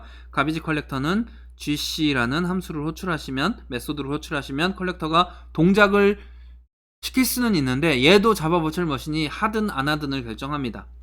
프로그래머가 여기에서 gc를 호출했으면 좋겠어 라고 이렇게 호출을 해도 난 하기 싫은데 하면은 자바 버추얼 머신은 실행 안 할 수도 있어요. 그래서 여러분들이 이몽룡이라는 객체와 성춘향이라는 객체를 각각 A와 B라는 레퍼런스 변수에 넣어놓고 B라는 레퍼런스를 A가 가리키고 있는 객체로 이렇게 변경을 했어요. 그러면 얘는 더 이상 아무도 가리키고 있지 않죠. 그럼 얘는 가비지가 됩니다. 우린 이런 것들을 가비지라고 부르고요. 그래서 이렇게 가비지를 만드는 거, 가비지 만드는 거는 이렇게 A의 굿, B의 배드, C의 노멀을 한 다음에 D2에다가 A는 널로 바꿔주면 널이 돼서 얘는 가비지가 되고, D가 C를 가리키게 만들어주고 C를 널로 만들어주고, 이러면 얘는 가비지가 되지만 얘는 가비지가 아니죠. 얘가 끊어졌다 하더라도 얘가 여전히 가리키고 있으니까 얘는 가비지가 아닌데 얘는 가비지라는 거 반드시 기억을 하시면 좋을 것 같습니다.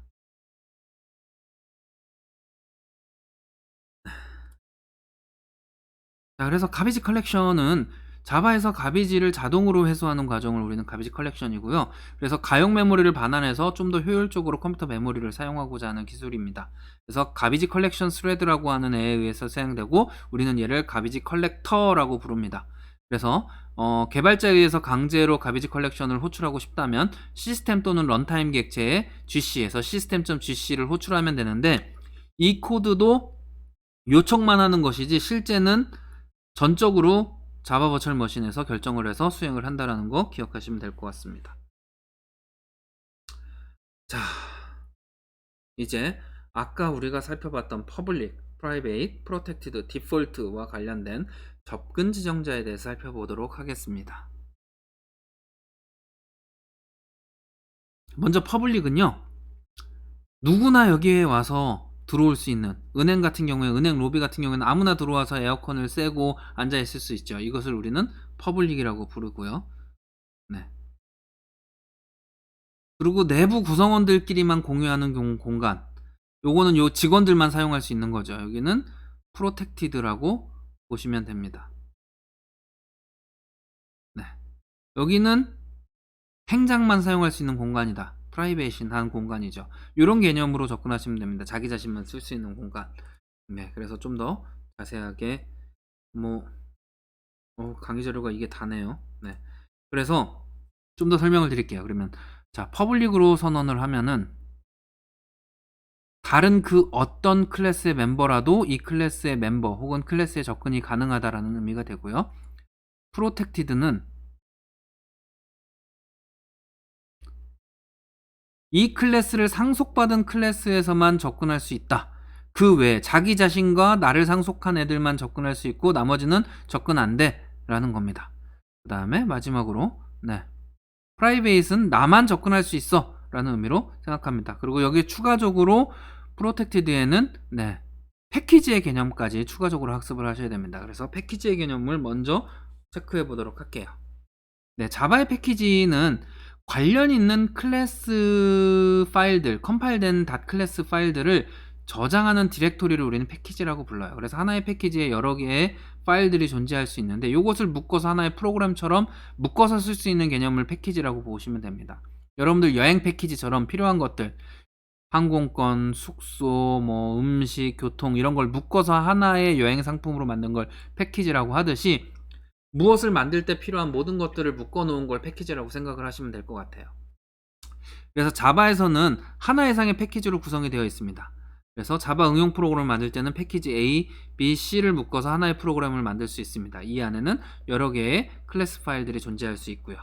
그래서 이렇게 패키지로 묶어서 관리를 하면 좀 더 효율적으로 클래스 파일들을 관리할 수 있다는 장점이 있습니다. 그래서 이런 패키지에 따라서 접근 지정자를 이해를 하셔야 돼요. 그래서 프라이베이트가 프로텍티드와 퍼블릭과 디폴트 네 가지가 있는데, 디폴트는 접근 지정자가 생략되어 있는 걸 디폴트라고 합니다. 네, 그래서 접근 지정자는 클래스에 대한 접근이나 혹은 멤버들의 접근 권한을 제어하기 위해서 사용하는 애고요. 그래서 다른 클래스에서 접근하도록 허용을 하거나 금지하거나 하는 것들을 정의할 수 있습니다. 그래서 객체 지향 언어 OOP에서 캡슐화 정책의 기본적인 것은 멤버를 보호하는 것이기 때문에 멤버들을 보호하고 내가 오픈하고 싶은 것만 오픈하는, 즉 여러분들이 말하고 싶은 것만 말하고 여러분들의 생각은 다른 사람한테 공유가 안 되는 것처럼 그렇게 하는 것이 목적이다라고 생각을 하시면 됩니다. 그래서 접근 지정은 캡슐화에 묶인 보호를 일부를 해제하기 위한 목적으로 사용을 합니다. 그래서 퍼블릭의 범주가 가장 크고 그 다음에 프로텍티드, 디폴트, 프라이베이시 가장 낮은 범주를 가진다 라고 생각하시면 되고요. 퍼블릭은 모든 클래스에 허용하는 거고요. 프로텍티드는 동일 패키지와 자식 클래스에까지 허용하는 거, 디폴트는 동일 패키지에만 허용하는 거, 프라이베이트는 외부로부터 완벽 차단돼서 나만 쓸 수 있는 거, 이렇게 기억하시면 됩니다. 그래서 이 그림 전체를 기억하시면 기본적으로 접근 지정자에 대한 개념은 여러분들이 머릿속에 넣으실 수 있을 것 같아요. 자, 그래서 클래스의 접근 지정 방법. 자, 퍼블릭 클래스는 다른 클래스가 이 클래스를 사용할 수 있도록 하는 거. 그리고 디폴트 클래스는 접근 지정자를 생략한 거. 패키지 프라이베이시라고 해서 패키지 안에서만 사용할 수 있도록 하는 거. 같은 패키지 안에서만. 그래서 패키지 P가 있고 패키지 Q가 있을 때 얘는 퍼블릭이기 때문에 여기서 얘를 접근할 수 있지만 얘는 디폴트이기 때문에 얘는 여기를 접근할 수 없고요. 하지만 얘는 접근할 수 있습니다.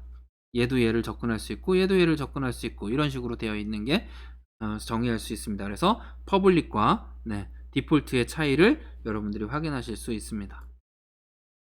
자, 멤버에 대한 접근 지정은 퍼블릭 멤버는 패키지에 관계없이 모든 클래스에게 접근을 허용하는 거고요. 프라이베이트는 동일 클래스 내에서만 접근이 가능하고 상속받은 서브 클래스도 접근이 불가능하다라는 거 기억을 하셔야 되고요. 자, 프로텍티드는 같은 패키지 내의 다른 멤버 클래스들에게 접근을 허용하고 상속받은 서브 클래스도 다른 패키지에 있다 하더라도 상속받았다면 접근이 가능하도록 하는 거고요. 디폴트는 같은 패키지 내의 클래스에만 접근이 가능한, 자기 자신하고. 그래서 이 표를 반드시 기억하셔야 됩니다. 이 표는 시험에도 자주 나옵니다. 이런 식으로 기억을 하셔야 된다. 이 표를 반드시 기억해라 라고 말씀을 드리고 싶습니다. 그래서 접근 지정 사례, 퍼블릭 같은 경우에는 밖에서도 접근 가능하고 내부에서도 접근 가능하지만 프로텍티드로 되어 있는 경우, 이 프로텍티드로 되어 있는 경우에는 외부에서도 접근 안 되고 같은 패키지 안에서도 접근이 안 된다 라는 거. 그 다음에 디폴트일 때는 외부에서도 접근 안 되고 하지만 같은 패키지는 접근되고, 프로텍티드는 외부에선 접근 안 되지만 상속받은 다른 패키지의 클래스에서는 접속이 가능하고 같은 패키지는 당연히 접속이 가능한 형태다라고 그림을 보면서 이해를 하시면 될 것 같아요. 그래서 해당 내용을 코드로 한번 여러분들이 확인해 보실 수 있습니다.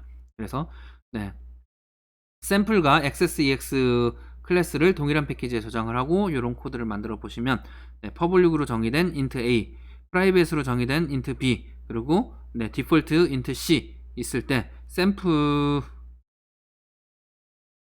이 샘플에 접근하기 위한 액세스 예제 클래스에서 클래스를 하나 만들고 A에 접근하고 B에 접근하고 C에 접근했을 때 A는 문제 없죠. 퍼블릭이니까. B는 프라이빗이니까 여기서 에러가 납니다. 얘는 같은 파일에 만들어졌으니까 하나의 파일 안에 만들어진 클래스들은 같은 패키지로 고민을 해서 얘는 사용 가능하다. 이렇게 기억하시면 될 것 같아요.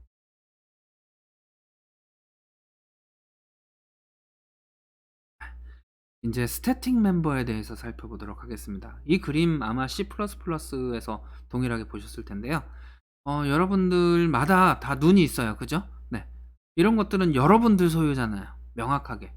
그리고 이 눈은 여러분들이 태어나기 전엔 존재하지 않았고요. 여러분들이 죽으면 눈은 존재하지 않습니다. 이런 멤버들을 우리는 객체 멤버, 인스턴스 멤버라고 주로 부르는데, 공기의 경우는 어떨까요? 공기는 여러분들 분명히 가지고 있어요. 여러분들 숨 쉴 수 있잖아요. 지금 여러분들이 숨 쉬고 있는 공기는 여러분들의 공기입니다. 그럼 여러분들이 태어나기 전엔 공기가 없었나요? 아니죠. 여러분들이 죽으면 공기가 없어지나요? 그렇지 않죠. 네.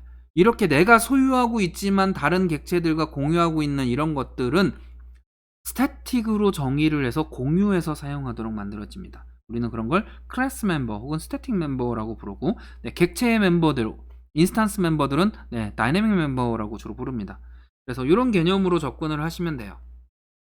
그래서 non static 멤버의 경우에는 네, 공간적인 특징은 객체마다 독립적으로 각자 가지고 있어요. 그래서 인스턴스 멤버라고 부르고, 그래서 이 필드와 메소드는 객체가 생성할 때 사용 가능하고 소멸하면 사용할 수 없는 특징을 가지고요. 공유하지 않고 객체 스스로 혼자만 사용하는 특징을 가지고 있습니다.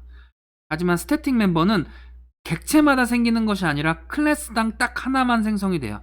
공기라는 것은 지구에 딱 하나만 존재한다라는 개념으로 생각을 하시면 될 것 같고요. 그래서 클래스 멤버라고 부르고요. 그래서 사람이 아무도 없어도 지구에는 공기가 존재하잖아요. 그래서 펄슨이라는 클래스의 멤버로 존재하기는 하지만 객체가 없어도 이미 존재하는 그런 것들을 우리는 네, 스태틱 멤버로 사용을 합니다. 객체를 생성하지 않고도 사용 가능하고요. 그래서 공간적으로는 스태틱 멤버들은 클래스당 하나만 생성이 돼서 공유를 하는 특징을 가지고 있고, 시간적으로는 클래스가 로딩될 때 공간에 할당이 된다는 것은 프로그램이 실행될 때, 해당 클래스가 처음으로 실행될 때 객체가 생성되지 않는다 하더라도 얘는 이미 만들어져 있다고 생각을 하시면 됩니다. 그리고 해당 클래스의 모든 객체에 의해서 공유되는 특징을 가지고 있다. 그래서 이렇게 스태틱 멤버를 만들면 얘네들은 모든 객체가 이 메소드와 이 멤버 필드를 공유해서 사용한다 라고 생각하시면 될 것 같아요. 네, 그래서 non static 멤버는 선언할 때 그냥 이렇게 사용을 하고, 스태틱 멤버는 앞에 static이라는 키워드를 사용해 주시면 됩니다. C++랑 동일하니까 개념적으로 차이가 없으니까 여러분들이 충분히 쉽게 이해를 하실 수 있을 거예요. 그래서 non static 멤버는 객체마다 별도로 존재를 하고 인스턴스 멤버라고 부르고요. 네, 스태틱 멤버는 클래스당 딱 하나만 생성이 되고, 그래서 객체 내부가 아닌 별도의 공간에 클래스 코드가 적재되는 메모리에 생성이 돼서 클래스 멤버라고 부르고요. 시간적으로는 non static 멤버는 객체의 생성과 소멸에 와 함께하는 필드들을 non static 멤버라고 합니다. 그래서 생성될 때 생성하고 생성 후에 사용할 수 있고, 사라지면 멤버도 사라지지만 스태틱 멤버는 클래스가 로딩될 때 만들어져서 객체가 생기기 전에도 이미 만들어져 있고, 객체가 생기기 전에도 사용 가능하며, 객체가 사라져도 우리가 사라지지 않고 사용할 수 있고, 프로그램이 종료할 때까지는 그대로 살아있는 것을 스태틱 멤버라고 합니다. 그래서 non static 멤버는 공유되지 않아서 객체 하나에서만 사용할 수 있다면, non static 멤버는 해당 클래스의 모든 객체들에서 공유해서 사용할 수 있는 특징이 있다. 그래서 가장 좋은 얘가 동아리가 있는데 동아리에 멤버들이 이렇게 있어요. 그럼 멤버들이 가지고 있는 계좌가 있을 거 아니에요. 이거는 non static 멤버. 동아리 회비 계좌가 존재하는 거, 이건 스태틱 멤버. 이렇게 생각하시면 조금 이해가 쉽지 않을까라고 생각을 합니다. 자, 그래서 스태틱 멤버를 객체의 멤버로 접근하는 사례라고 되어 있는데, 스태틱 멤버를 어떻게 사용할 수 있을까? 네, 소스 코드를 보시면서 스태틱으로 정의된 요 두 개의 멤버가 있습니다. 그러면 이렇게 객체를 생성해서 네, 마치 자기 자신의 멤버 필드고 자기 자신의 함수인 것처럼 그냥 이렇게 쓰시면 돼요. 그래서 객체의 이름 점 변수 이름, 객체의 이름 점 함수 이름, 메소드 이름, 필드 이름 쓰셔도 사용이 가능합니다. 그럼 동일하게 공유된 걸 사용할 수 있습니다. 그래서 S1에서 M을 쓰는 거나 S2에서 F를 쓰거나 둘 다 같은 공간을 공유해서 사용을 한다라고 개념적으로 이해를 하시면 됩니다. 이 그림 보시면 쉽게 이해를 하실 수 있을 것 같아요. 반면에 클래스 이름으로 접근하는 사례도 존재를 해요. 그래서 이런 식으로 클래스 이름 찍고 점 찍고 이렇게 쓰시면 스태틱 멤버에 접근이 가능합니다. 함수를 호출할 때에도. 그러면 객체의 이름으로 호출하는 것과 클래스 이름으로 호출하는 것 두 가지가 있는데 어느 게 더 좋을까요? 네. 스태틱 멤버의 특징을 명확하게 나타내주는 클래스의 이름으로 접근하는 것이 훨씬 더 코드의 가독성을 좋게 하는 방법입니다. 그래서 가급적이면 스태틱 멤버에 접근하실 때에는 클래스의 이름으로 접근하시기를 추천드립니다. 자, 그러면 스태틱을 활용하는 방법 예제를 한번 살펴보도록 할게요. 스태틱을 사용을 할 때는 전역 변수나 전역 함수를 만들어야 되는데 캡슐화의 원칙 때문에 얘네들을 만들지 못해. 그러면 클래스 하나를 만들고 거기에 스태틱 필드와 스태틱 메소드를 만들어 놓으면 이 클래스의 이름을 가지고 해당 함수나 변수에 접근이 가능하죠. 그래서 마치 전역 변수, 전역 함수는 아니지만 전역 변수나 전역 함수처럼 사용하고자 할 때 우리는 스태틱을 주로 사용을 합니다. 그래서 이런 식으로 라이브러리 함수, 라이브러리 클래스를 만들어서 절대값 구하고 코사인 구하고 최대값 구하고 랜덤을 하는 이런 것들을 매스 클래스에다 정의하고 스태틱으로 하면 mass.abs 이런 식으로 호출해서 사용을 하는 거죠. 이렇게 생성하시면 안 됩니다. 객체. 얘는 객체 생성하실 수 없습니다. 스태틱으로 다 되어 있기 때문에. 네. 그래서 이런 식으로 뭐 사용을 해도 되긴 하지만 네. 이런 식으로 만들어서 사용하는 게 일반적이고 훨씬 더 효과적인 방법입니다. 클래스의 이름으로 이렇게 쓰시면 돼요. 네, 그래서 전역 변수나 전역 함수를 대신해서 사용하고자 할 때, 두 번째는 어떤 클래스의 공유 멤버를 작성하고자 할 때 스태틱 필드나 메소드를 하나만 생성해서 아까 얘기했던 동아리 회비 계좌 뭐 이런 것들을 만들고자 할 때 사용하실 수 있습니다. 네. 그래서 스태틱 멤버를 가진 칼크 클래스를 한번 만들어 보면은요, 네, 이렇게 절대값, 최대값, 최소값을 가진 함수들을 메소드들을 만들고 스태틱으로 한 다음에 계산기에서는 그냥 calc.abs, calc.max, calc.min 해서 호출해서 사용할 수 있습니다. 객체를 생성하지 않고도 사용을 했죠. 이런 식으로 사용을 하는 게 네, 기본적인 전역 함수와 같은 형태로 사용하는 방식인 거고요. 네. 근데 이 스태틱 메소드를 사용해야 되는 제약 조건이 있어요. 네. 스태틱 메소드에서는 넌 스태틱 멤버에 접근할 수 없습니다. 왜냐? 스태틱 메소드는 객체가 만들어지기 전에도 존재하고 사용할 수 있다라고 했죠. 그러니까 객체가 만들어지지 않은 상황에서도 동작할 수 있어야 되기 때문에 객체의 멤버, 인스턴스 멤버에 접근하면은 오류를 발생할 가능성이 높기 때문에 사용할 수 없습니다. 그 다음에 객체가 생성되지 않은 상황에서 스태틱 메소드 실행될 수 있게, 방금 전에 설명드렸던 내용이죠. 그래서 스태틱 메소드라는 클래스가 있는데, 네, 이렇게 했는데 요 m을 그리고 스태틱 s1이라는 메소드가 있는데 인스턴스 멤버인 n에 접근하려고 하면 얘는 컴파일 에러가 납니다. 접근할 수 없습니다. 스태틱 메소드는 non static field 사용 불가라는 에러 메시지를 나타내게 될 거고요. 마찬가지로 f1이라는 함수, 얘도 non static 멤버이기 때문에 접근할 수 없다라고 나옵니다. 하지만 non static 멤버에서 static 멤버에 접근하는 것은 얼마든지 가능합니다. 네, 기억하시면 될 것 같아요. 두 번째는 스태틱 메소드는 객체가 만들어져 있지 않기 때문에 디스 레퍼런스를 사용할 수 없습니다. 왜냐? 디스는 객체 자기 자신을 가리키는 레퍼런스인데 객체가 없잖아요. 그래서 디스 레퍼런스를 사용할 수 없다라는 거 기억을 하시면 좋을 것 같아요. 그래서 이렇게 쓸 수 없다라는 거 반드시 기억을 해주세요. 중요한 내용입니다. 자, 그러면은 스태틱을 이용을 해서 환율 계산기를 한번 만들어 볼게요. 네, 커런시 컨버터라는 클래스는 네, 프라이빗 스태틱 더블형의 네, 레이트라고 하는 환율을 저장할 수 있는 더블형 스태틱 비공개 네, 필드가 하나 있고요. 그 다음에 퍼블릭 스태틱으로 더블형으로 $2라고 하는 메소드가 존재합니다. 얘는 원을 받아서 네, 더블을 리턴해주는, 달러로 아마 리턴을 해주는 메소드겠죠. 그래서 원을 레이트로 나눈 값을 리턴해주는 메소드입니다. 스태틱 메소드죠. 네. 그 다음에 네, to 코리아 원 하면 달러를 입력받아서 원으로 바꿔주는, 달러 곱하기 레이트를 해서 계산해주는 형태. 그리고 네, 환율을 세팅해주는 setRate라는 메소드를 만들어서 환율을 받아주는, 그래서 1달러당 몇 원이냐를 입력해줘서 계산을 해주게 만듭니다. 네, 그러면 이제 스태틱 멤버라고 하는 클래스에서 메인 메소드를 만들고 네, 키보드 입력을 받아서 네, 환율을 입력받은 다음에 이 환율을 네, 커런시 컨버터의 setRate 메소드로 호출해서 환율을 세팅한 다음에 네, 커런시 컨버터 $2에서 네, 100만 원이 몇 달러인지 확인하고 네, 100달러가 몇 원인지 확인하는 형태로 이렇게 만들어졌습니다. 네.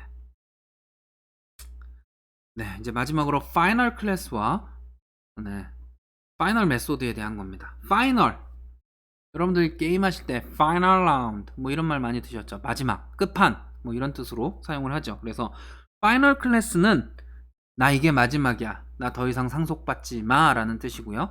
파이널 메소드는 나 이게 마지막 버전이야. 더 이상 오버라이딩 하지 마. 라는 뜻으로 사용합니다. 그래서 얘는 상속받을 파이널로 선언된 클래스는 상속받을 수 없습니다. 그리고 파이널로 선언된 메소드는 더 이상 오버라이딩 할 수 없다라는 거 기억을 하시면 될 것 같아요. 마지막이다 라고 기억을 하시면 됩니다. 그리고 파이널 필드는 얘가 이 값 세팅의 마지막이야. 즉 상수야 라는 뜻으로 사용을 합니다. 그래서 이렇게 하면 이 파이라는 변수는 더 이상 값을 변경할 수 없는 상수가 됩니다. 이 파이널 때문에. 네.